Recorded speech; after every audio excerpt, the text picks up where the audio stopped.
Hi there, it's Sam from Pootles.co.uk. Thank you very much for joining me today. Today's project is a bag and it's got a smooth front to it, and I'm going to show you how to make it now. Apologies for the shadow, I'm still filming at midnight, still got the fence being put up next door, still a little bit noisy in the daytime.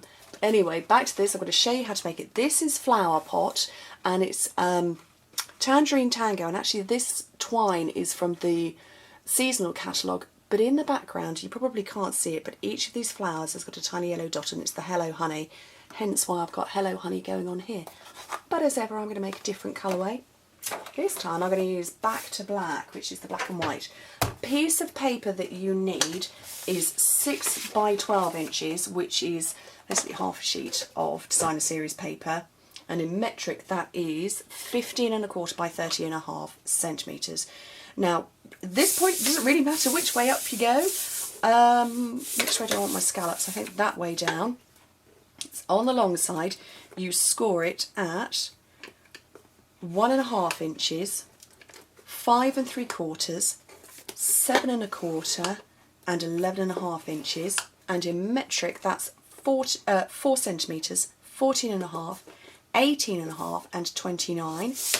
And then obviously, depending on whether you want your scallops at the top, we're going to be scoring the line that's going to come at the bottom first. So having my scallops down, I'm scoring at 1½ and at 5½, which in metric is 4 and 14. Now the finished dimensions of the box bag when it's done is 4¼ inches that way and 4 inches that way to this score line here, and 1½ that way, and in metric that's 10½, 10 and 4 centimetres.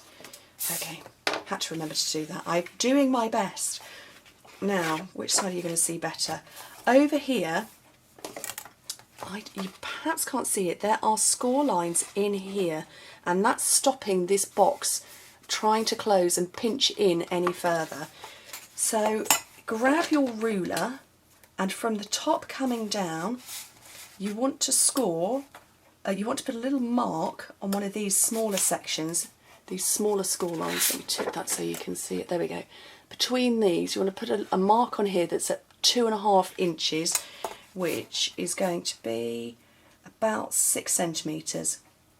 Just put a little mark, and then making sure you're permanently on the horizontal. Come and mark all the way along, just a dot. Let me tip that and hopefully you can see it. I can't actually see it, there it is. Just at those marks, because we're going to join up from the centre of here. That's the score line at the top. From the centre of that score line down. It will make sense when I've actually scored the lines and you'll be able to see them better. So I'm going to do one there.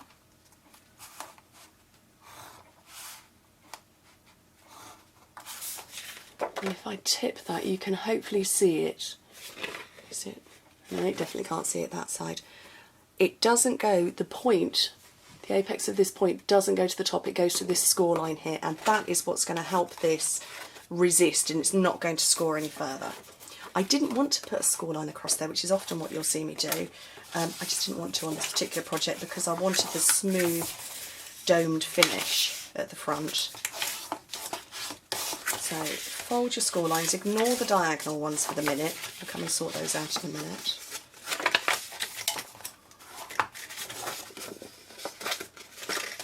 Midnight filming with black and white paper was never a good idea, was it? Didn't think about that before I started. But it's okay. So these score lines here, they're going, you're going to just gently start folding them in the opposite direction. My hands in place there.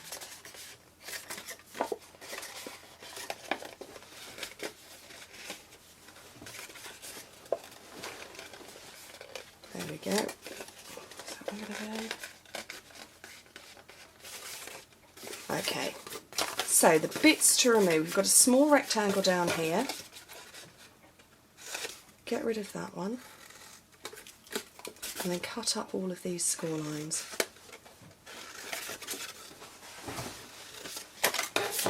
And then I'm going to use my snail because this is a paper to paper box bag. So snail will work. If you're going to do a cardstock version, use fuse or sticky strip or Tombow. Fold in the sides and the back. And put some adhesive on the front. And then when you pinch in the sides, it shouldn't go any further. There we go. It's resisting at that point, so you're getting a smooth finish here, but it's not pushing in any further. Oops, and I'm dropping it. Okay, I'm going to grab my hole punch. This one is my 1/4 inch, which is 6.4 centimetre punch. And it will go through all of the pieces of paper if you press quite hard.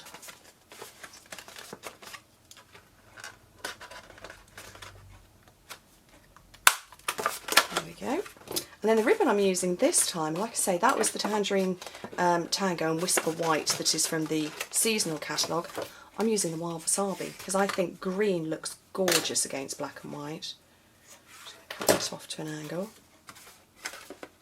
Back. So through the front of both parts.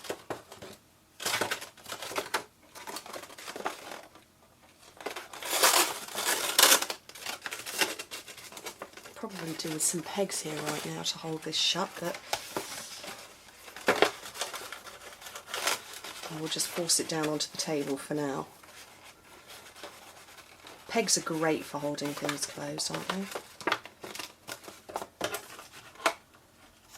Trim that bit off. And then my stamping, this one was from Yippee Skippy, and I'm using Num Num this time round because I love this sentiment here. I really think it's so pretty. I don't actually think I've got round to using anything else from the set yet. I will do. Piece of Whisper White. And I have got, the punch that I'm using is the tag punch. Now, when you punch it out, it goes that way, and obviously I want my wording going that way. So I'm going to stamp it that way round. And I can come in with my punch at the opposite way. Just turn it on its side for myself. And I know that it's perfectly punched out now. And I've got some more Wild Wasabi cardstock. I have a sponge ready somewhere, I think. There we go. Come around the edge of all of these.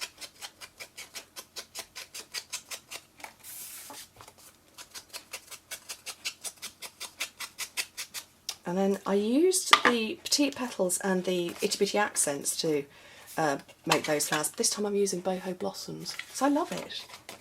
I just think it's such a fantastic set. And straight into the Wild Wasabi cardstock, and I'm just going to sponge the edges of these.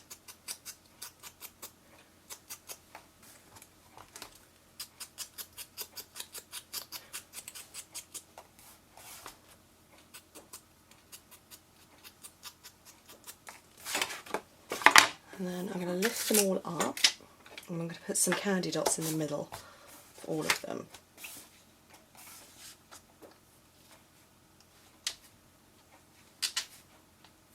And again, I'm taking the Wild Wasabi. Yeah, I think so. Shall I? Yeah, that's quite nice actually. Into the middle of those.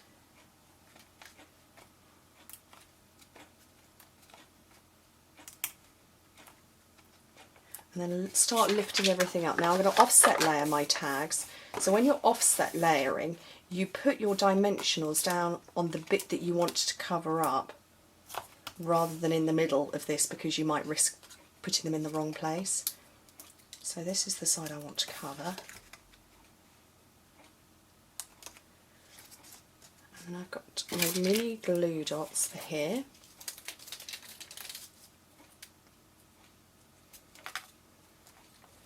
Here's stuff at the top.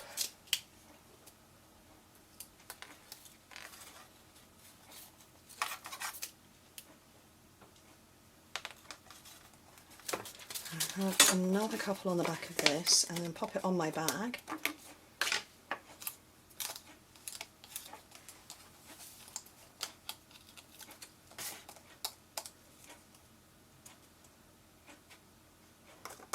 And that is my lovely little bag done. Black and white with a smooth dome to it. You can see it. I wonder if you can see it better on this one. It's just quite smooth, and I think that's quite nice. Anyway, thank you ever so much for joining me, and I hope to speak to you very soon. Bye.